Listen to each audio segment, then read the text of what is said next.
Okay, so I have a horse, I have a sword, and I have a shield. So basically, I'm a Viking at this point. Since I made a video about Vinland Saga's first opening, I was like, why not make a video about the second? And a lot of people have been requesting it. No, they didn't.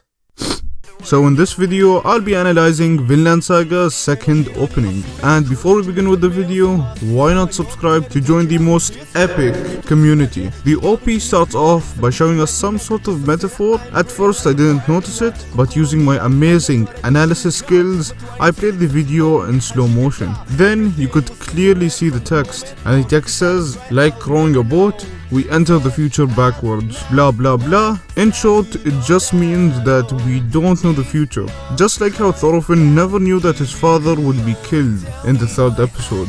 Then we are presented with the title screen. Skip a couple of seconds later and they show us a bunch of clips of the map with red arrows.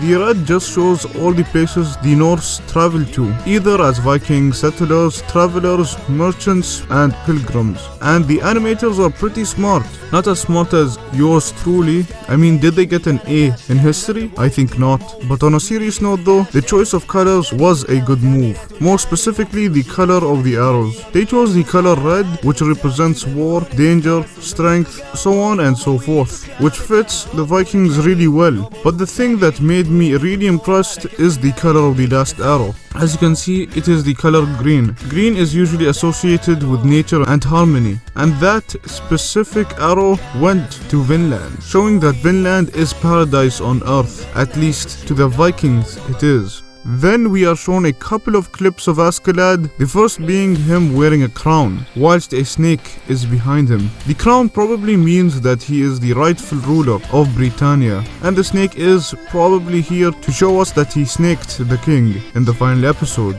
Next we have some clips of Askeladd and his mother, at least I think so. Moments later, Canute gets the spotlight for a couple of seconds, and in these few seconds we see the character development of Canute, how he went from your shy crybaby to your strong leader. And what I love about this OP that it just doesn't focus on Thorfinn, it focuses on other characters as well. This might tell us that in this arc we won't see Thorfinn that much, at least compared to the previous arc. Speaking about Thorfinn, here we can see Thorfinn with a grey wolf. At first I thought they included the grey wolf to make Thorfinn look more edgy, but it turns out that there's an actual reason for it. Wolves are a symbol of freedom and wisdom, and if you think about it, it's actually the opposite of Thorfinn. Thorfinn thinks he is free to do whatever he likes, but he doesn't realize that Askeladd is using him. This might foreshadow that Thorfinn will change his ways. After that, they just basically show us a montage of the events that will happen later on. Then the beat drops and we see Thorfinn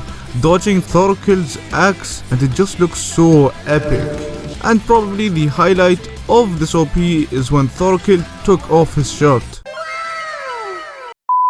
Goddamn.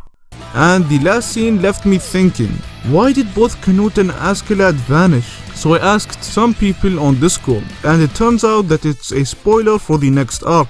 And since I don't read the mangas, I don't know what will happen, but we can always speculate. I think this scene shows us that Thorfinn is all alone and basically has to restart his life from zero. Yeah, that's all I got. So anyways, I hope you guys enjoyed this video. Thanks a lot to all of the people on Discord who gave me a ton of help. So anyways, my name is Soap and I'll see you in another video. Hey, I didn't see you there. I have an epic Discord server, so join it now, link in the description.